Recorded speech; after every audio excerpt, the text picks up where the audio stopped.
Le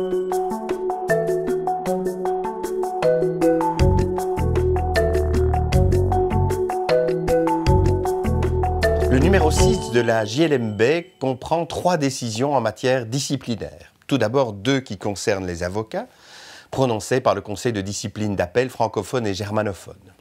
La première est du 9 juin 2017. Elle pose que le président du Conseil de discipline peut reformuler les griefs qui avaient été retenus par le bâtonnier à l'issue de son instruction, mais qu'il ne peut à cette occasion sauver en quelque sorte de la prescription un grief qui avait été formulé trop tard par le bâtonnier. Sur le fond, elle constate que manque à ses devoirs de dignité, de probité, de loyauté et de délicatesse l'avocat qui, d'une part, confie ses codes d'accès intranet à un client pour lui permettre, sans aucun contrôle de sa part, de consulter le registre national, qu'il manque également ses mêmes devoirs en confiant à ce même client une griffe comprenant sa signature qui permet à ce client d'adresser des correspondances sur lesquelles il n'exercera aucun contrôle, et qu'il viole le secret professionnel lorsqu'il communique à des tiers, sans aucune nécessité pour les besoins de sa défense, des informations qui ont trait aux activités de ce client. La deuxième décision date du 22 novembre 2017 et elle illustre les rapports difficiles entre les avocats et la presse. Une avocate était soupçonnée d'avoir participé à une tentative d'extorsion de fonds de son client. Elle fait l'objet d'une perquisition. Au cours de celle-ci, on saisit 3 postes téléphoniques. Les messages compris dans ces postes sont extraits en dehors de la présence du délégué du bâtonnier et on y trouve, non pas des preuves de l'infraction dont elle était soupçonnée, mais plusieurs messages qu'elle adressait à un journaliste à propos d'affaires dans lesquelles elle intervenait et aussi d'affaires dans lesquelles elle n'intervenait pas, semble-t-il. La décision n'est pas tout à fait claire sur ce point. Elle avait été radiée en première instance du fait de violation du secret professionnel. En degré d'appel, malgré les doutes qui pèsent sur la légalité de ces preuves, elle est acquittée de la violation du secret professionnel, car le Conseil de discipline d'appel constate qu'elle ne faisait qu'exercer la défense de son client aussi devant la presse.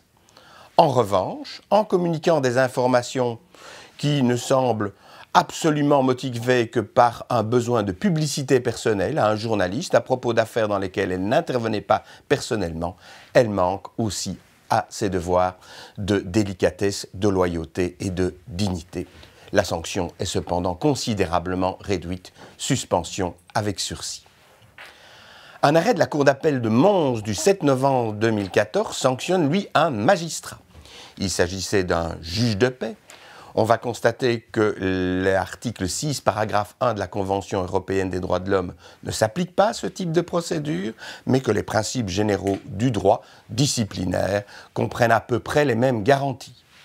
Ici, il s'agissait d'un juge de paix qui n'était présent dans sa juridiction que très rarement, 4 à 5 fois par mois, qui déléguait la plupart des prestations d'administration de biens à un membre du personnel, sans surveillance, les prestations extérieures à des juges suppléants, qui s'emportaient énormément et qui, par ses coups de colère, nuisaient à la sérénité des rapports avec la justice que devaient avoir d'une part les membres de son personnel, d'autre part les justiciables eux-mêmes. Enfin, une ordonnance de la Chambre du Conseil du tribunal correctionnel de Bruxelles du 20 octobre 2017 ordonne la prise de corps de différentes parties qui étaient mises en prévention pour des faits de génocide. Première question, le crime de génocide n'était pas en 1994, nous parlons évidemment du génocide du Rwanda, n'était pas sanctionné en tant que tel par la loi belge. Mais la Chambre du Conseil observe que la Belgique, dès 1951, et le Rwanda, dès 1975, avaient ratifié la Convention des Nations Unies pour la prévention et la répression du crime de génocide du 9 décembre 1948. Cela suffit à assurer la légalité de la prévention.